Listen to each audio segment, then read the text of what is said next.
Hey there. Right after the holidays, I got an email from a listener named Brianna, and it started, Happy New Year, Dan. I was just reading the news about the price of insulin going down to $35. Is that for everyone? And I was like, I mean, I had a sense there was some news about the price of insulin, but $35 a month for everyone. That sounded like a big reduction and, big news.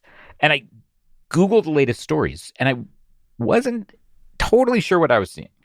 I was definitely seeing some news stories about people paying $35 from here on out, and there seemed to be some federal law involved, and politicians were patting themselves on the back, but it just wasn't totally clear.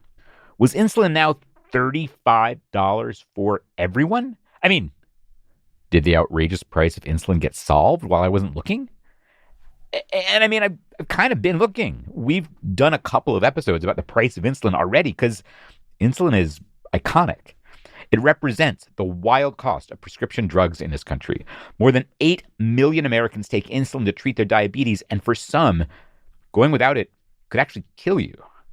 And insulin's price got jacked up so much, like huge multiples over 10 years, that 1 in 4 of those people who could not go without took to rationing, seeing how much they could go without, short of actually dying. So I asked our senior producer, Emily Pisacreta, to take on the case. I feel more like the senior insulin correspondent, which is fine with me as the resident type 1 diabetic. And a lot has happened since the last time we talked about insulin on this show, so we really do need an update. All right, let's do it. This is An Arm and a Leg, a show about why healthcare costs so freaking much and what we can maybe do about it.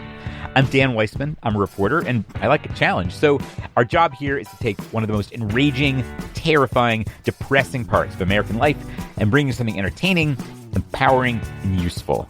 And today, we got a question. What's going on with insulin? Is it $35 now? Well, there have been some big improvements, bigger than I thought when I started reporting. A lot of people can get their monthly supply of insulin for just $35. But it is oversimplified to say that it just costs $35 now. And the people who have been fighting to lower the price of insulin over the past decade, they're still very pissed. So let me walk you through what changed, what led to those changes, and what's still unresolved. Okay, so for years now, there's been a giant push from people with diabetes to get the federal government to do something about the high cost of insulin. And in 2022, something finally came through. I'm talking about a provision in the Inflation Reduction Act. Yes, I remember this, the Inflation Reduction Act. That was a big infrastructure bill that included renewable energy subsidies. And so honestly, this is the reason I remember the bill, because we did an episode about this part, letting Medicare negotiate some drug prices. Exactly. And it said people on Medicare would be able to get a month's supply of insulin for no more than $35 out of pocket. But of course that left a big gaping hole, because that's cool for people on Medicare, but what about the rest of us? And the pharma companies started to feel the heat. Here's President Biden in his State of the Union last year. Big pharma has been unfairly charging people hundreds of dollars, $400 to $500 a month, making record profits. Not anymore. Not anymore. By the way, those pharma companies, there's 3 of them who make insulin. That's the American company Eli Lilly, the Danish company Novo Nordisk, and the French company Sanofi. Okay, so not long after Joe Biden talked about their record profits, the insulin makers were back in the news. This is a big story. Eli Lilly was the first to announce that they were going to slash prices on several of their most popular insulins and limit out-of-pocket spending to $35 a month. Next, Novo Nordisk and Sanofi made similar announcements. Millions of Americans are affected by this. Major news this morning for millions of people suffering from diabetes and high prescription drug costs. Basically, the insulin manufacturers all said, hey, you're not covered by this Medicare thing. We're going to bring your copay down to $35 ourselves. So if you have commercial insurance, print out this card, take it to the pharmacy, and your copay will be no more than $35 for a month's supply of insulin. Okay, and what if you're uninsured? Well, they have a card for that, too. Oh, so, what I'm hearing is you need a card. Yes. How do you get one? The insulin makers set up special phone numbers you can call. Or you can visit their websites, fill out a little form, and download the card. Okay, this sounds pretty simple. I mean, unless I'm missing something. In all honesty, I had no problem with those steps. But I wouldn't assume that's the case for everyone. And I'm also not rationing insulin right now. When you are rationing insulin, maybe you aren't even fully rationing insulin yet, but you don't know how you're going to get your next prescription, your next fill of insulin. You are in crisis. You do not have the capability to sift through these websites. It's very confusing. It's very overwhelming. This is coming from someone who frequently speaks to people struggling to afford insulin. My name is Zoe Witt. I work with Mutual Aid Diabetes. Mutual Aid Diabetes. That's an all-volunteer group that has banded together to help diabetics get what they need when they need it. They help people with cash and with free diabetes supplies, including insulin. No questions asked. That means Zoe knows the ins and outs of every obstacle to getting insulin. Our healthcare system is like a whack-a-mole from hell. And Zoe reminds me, if you're not taking enough insulin, you probably feel awful. Maybe you're not even thinking straight. And it can affect your eyes, making it hard to read. It just is unmanageable. Zoe says they talk with people all the time who are too stressed out or too debilitated to download these cards and use them. So Zoe and the other Mutual Aid Diabetes folks walk people through the process. And once someone has the card, Mutual Aid Diabetes gives people the $35 too, if they say they need it. Because $35 can be a barrier for a lot of people. And it's actually $70 if you use 2 types of insulin at once, which lots of people do, myself included. Wow, okay. But then once people have the cards, they typically have no problem? Well, your pharmacist has to know what they're doing too. So sometimes it might mean having to educate your pharmacist or even bring your doctor in to help troubleshoot, which is no picnic. And people with diabetes are always having to deal with insurance roadblocks at the pharmacy. So I don't want to make anything sound simpler than it is. Because it's like a whack-a-mole from hell. Exactly. And the cards do not solve everything, especially this. If you have insurance, these cards only apply to the insulin your insurance plan already covers. If you normally need a prior authorization to get the right insulin for you, that's still the case. Right. Okay. Like prior authorization is this roadblock to getting all kinds of treatment that you and your doctor agree that you should have. And your insurance company can say, well, we disagree. We're not authorizing this. And then you're stuck. Right. But in terms of what the pharma companies can do to kind of offer you a deal, they're basically doing it. Is that right? I think that's fair to say. That is super interesting. All right. So it's not solved, but this is a big step forward. And what's not solved is some people are still on the hook for the list price for insulin, the price without any discounts or insurance or whatever. But you found big improvements there too, right? Yes. When the companies announced all these discount cards, they announced a whole other big change too, slashing the list price of a bunch of different insulins by up to 75%. So a vial that was once north of $300 is now being listed at around $70. Okay, this sounds like another really big improvement. It's a big, big deal. Actual price reductions are what diabetes advocates have been demanding all along. And while these are still the highest prices in the world for these same insulins, to see them drop from triple to double digits is kind of wild. And I sense there's maybe a but here still. Well, the big three didn't lower the price of every type of insulin, only the ones that have been around since the 1990s or early 2000s. Newer insulins that work faster or last longer are not included here. And so I'm guessing not all insulins work for all people. Right. Now, some people can switch between types or brands of insulin easily. For other people, there can be allergies, or maybe one works better with their body than another. It's complicated. It's medicine. And there have been some issues with pharmacies not actually stocking lower list price insulin. But that is a whole nother saga, a whole nother episode for a whole nother day. But the important thing is, a bunch of insulin is a lot cheaper now. Wow. Emily, you said this right at the top. The changes here are bigger and better than you realized before you started reporting. Yeah, but there is a lot more to say. Right. So after the break, we'll hear from you about why these changes happened now and what it means for people with diabetes and really all of us.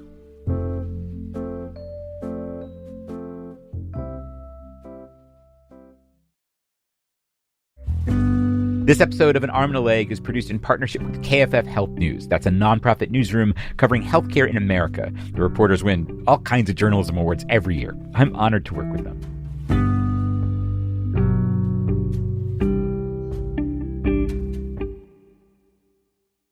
So we've seen some big changes in the last year, including drug companies expanding their discount programs and lowering their sticker prices on insulin, like dramatically. Why now? Emily, I'm just going to guess this was not because they had a big change of heart. Well, I can't speak to what's in pharma's hearts, but I did talk to someone who knows a lot about pharma's brain. My name's Ed Silverman, and I work at Stat News, a health and life sciences website. I'm a big fan of Stat News. Oh, me too, man. Their reporting is great. And Ed Silverman, he's been covering the pharmaceutical industry for almost 30 years. He thinks activism from people with diabetes over the years created political pressure that played a big role in the decision to slash prices. But there was also something kind of hidden at work. It's not altruism. Here was a real mechanism, government mechanism in place that helped change the equation and therefore the thinking back at the companies. Okay, what is he talking about? So, Dan, do you remember the stimulus bill, the American Rescue Plan? I am starting to feel like this episode is a quiz on recent-ish legislation, and I think I'm going to do okay. So, the American Rescue Plan was a $1 trillion stimulus, right, that Joe Biden got passed right after he got into office, right? Yeah, that's right. Okay, well, do you remember how in Part 8, Section 9816, they sunsetted the limit on the maximum rebate for single-source drugs and innovator multiple-source drugs? No. What are you talking about? Okay, here's the deal. It's obviously kind of wonky, so I'll simplify. Congress made a tweak to Medicaid, basically raising penalties on drug makers for jacking up prices too far, too fast. So, if you're a pharma company who has raised the price of a drug by a lot very quickly, which is true of insulin, and a lot of people on Medicaid use your drug, which is also true of insulin, then you'd have to pay a big penalty. In the case of insulin, that penalty would be more than you'd make selling the insulin to Medicaid. A lot more. So, unless you bring the price back down, you're going to owe Medicaid a lot of moolah. And those penalties were set to kick in January 1st, 2024. All right, so what you're telling me is part of what the pharma companies did here came right out of a tiny part of a giant federal law from 2021. Yep. And there's another big wheel turning in the background here. Novo Nordisk and Eli Lilly, two companies who really got their start by selling insulin, now make other diabetes drugs that are now increasingly used for weight loss. And it's a bonanza. All people are talking about these days is Ozempic, Wegovy. Oh my gosh, this person lost 20 pounds. This person lost 50 pounds. It is literally the hottest drug in the country right now. Once weekly, Ozempic is helping many people with type 2 diabetes like James lower their blood sugar. Yes, drugs like Ozempic, Wegovy, Mounjaro, they've been in super high demand. And there's been a ton of hype about their various potential health benefits for weight loss, for heart health. Scientists are even interested in whether they can help people with substance use disorders. Meanwhile, for Eli Lilly and Novo Nordisk, the returns on these drugs dwarf anything else they're selling. Novo Nordisk even became the biggest company in Europe. For like a minute, but still.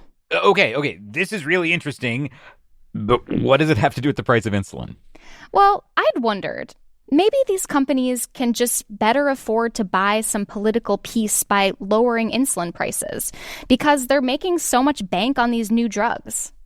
Ed Silverman had a take on that. It makes perfect sense that these cash cows, these medicines that are used for diabetes and weight loss, are going to become increasingly important to their bottom line more than other medicines. More than insulin. And they're selling so much so fast, they can hardly keep up with demand. which could actually end up affecting people who need insulin. Okay, how? Look, for example, in November, Novo Nordisk said they were investing $3.5 billion into ramping up production of injection pens for Wegovy, one of their top drugs in this category. Less than a week later, Novo announced they would be phasing out one of their insulin products from the U.S. market, an insulin called Levemir. It's one of the insulins whose prices they just dropped. And coincidence, Levemir also comes in a pen. Okay, so you're thinking Novo Nordisk is phasing out an insulin pen so they can make more Wegovy pens? Well, we don't know that for sure. But Novo Nordisk did tell me that, quote, manufacturing constraints, unquote, were part of why they were phasing out Levemir. They said it was one of several reasons, and also wrote, we made this decision after careful consideration and are confident that given the advance notice, U.S. patients will have access to alternative treatments and can transition to other options. Okay. But even if pulling this insulin Levemir off the market had nothing to do with their trouble meeting the demand for their big blockbuster drug, it brings to mind an important question about all of the changes we talked about today, whether it's the copay savings cards or the lowered list prices. Here's Ed Silverman. There's no guarantee that the companies will keep these in place. Maybe after time, some of the attention on insulin is diverted. And maybe 18 months from now, one company might quietly roll back some of the benefits, if you want to use that word. There's nothing requiring them to maintain the steps they've taken. I asked all three insulin makers about this. None of them promised there would never be any backsies. Lilly wrote, Lilly is committed to ensuring all patients can access any Lilly medicine they need, and touted their efforts to date.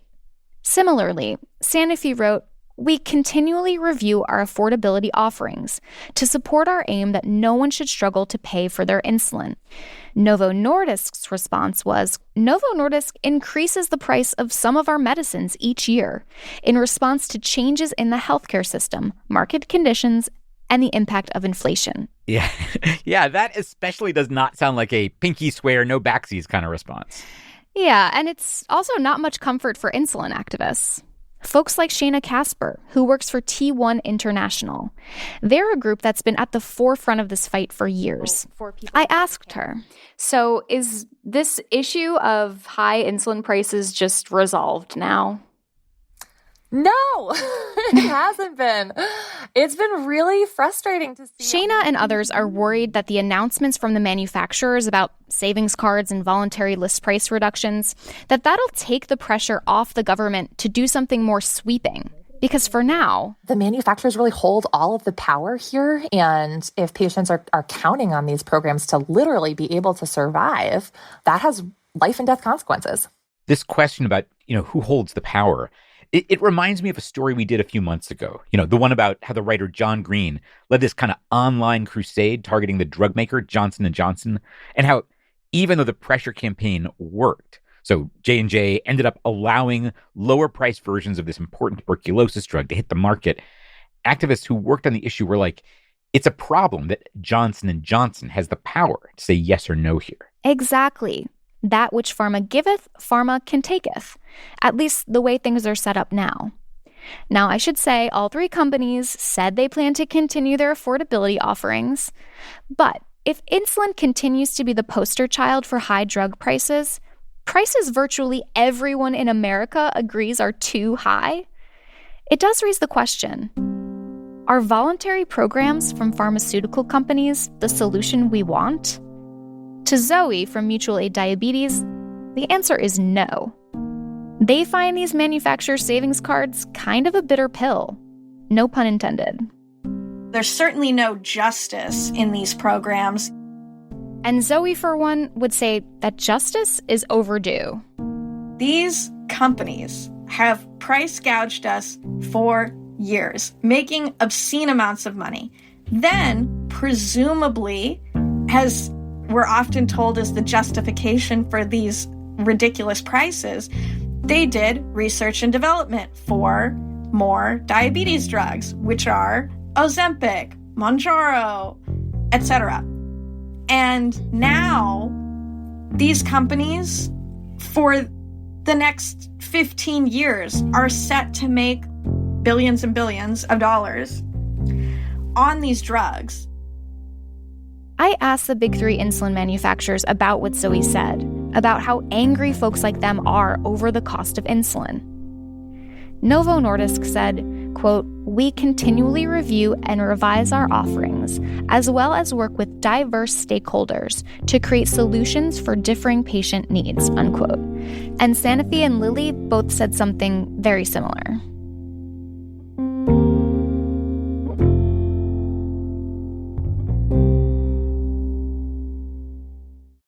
So, in the end, at least for now, here's the answer to our listener's question.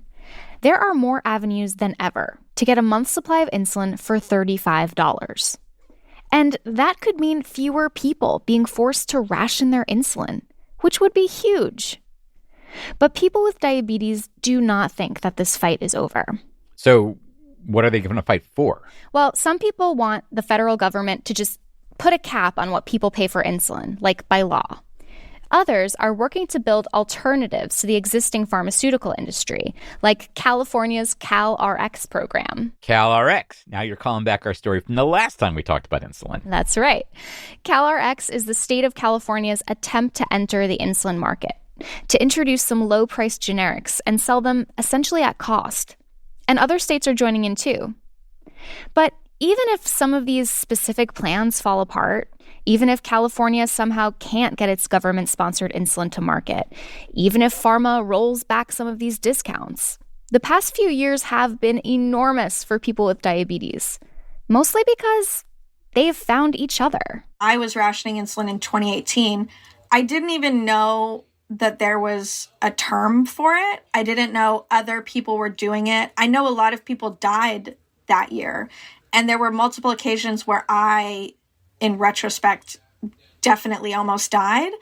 And the one good thing that has happened between now and then is that people have been talking about it, and people are now more comfortable telling others that they're struggling, that they can't get their insulin. And connecting with Mutual Aid Diabetes or other networks to get or give help. We're all keeping each other alive. Like, to me, that's the number one thing that has changed. I think that's a huge lesson here. And a takeaway that's not new on this show. Keeping each other alive. Or even just keeping each other from getting bankrupted by the medical system. It's up to us. And while a mutual aid group modeled exactly like Mutual Aid Diabetes may not work for every disease or every drug, Zoe says they're more than willing to talk to anyone who might be interested in trying. I mean, we've even had people ask, like, is there like a mutual aid asthma or something, like for inhalers? Their advice? I think that, to start, you would want like probably at least 5 to 10 ride or dies, people that are really willing to like go the extra mile. 5 to 10. That just does not sound like that many. I mean, I think. One thing I'm taking away here is this is a lot of activism that took a long time and has actually had some big effects. And another thing I'm taking away is that sneaky, tiny-sounding policy changes like this little Medicaid tweak that got sneaked into the American Rescue Plan can make a huge difference. Like, God bless whatever nerds are writing the next little bit of law to sneak into a giant bill like they're a hacker with a virus. Totally. All right. I'm going to go take a shot and eat my lunch. Go for it. We'll be back with a new episode in 3 weeks. Till then, take care of yourself. This episode of An Arm and a Leg was produced by Emily Pisacreta and me, Dan Weissman, and edited by Ellen Weiss. Adam Raimunda is our audio wizard. Our music is by Dave Weiner and Blue Dot Sessions. Gabrielle Healy is our managing editor for audience. She edits the First Aid Kit newsletter. Bea Bosco is our consulting director of operations. Sarah Balma is our operations manager. An Arm and a Leg is produced in partnership with KFF Health News. That's a national newsroom producing in-depth journalism about healthcare in America and a core program at KFF, an independent source of health policy research, polling, and journalism. Zach Dyer is senior audio producer at KFF Health News. He is editorial liaison to this show. Thanks to the Institute for Nonprofit News for serving as our fiscal sponsor, allowing us to accept tax-exempt donations. You can learn more about them at inn.org. And finally, thanks to everybody who supports this show financially. You can join in anytime at armandalegshow.com/support. And thanks for listening.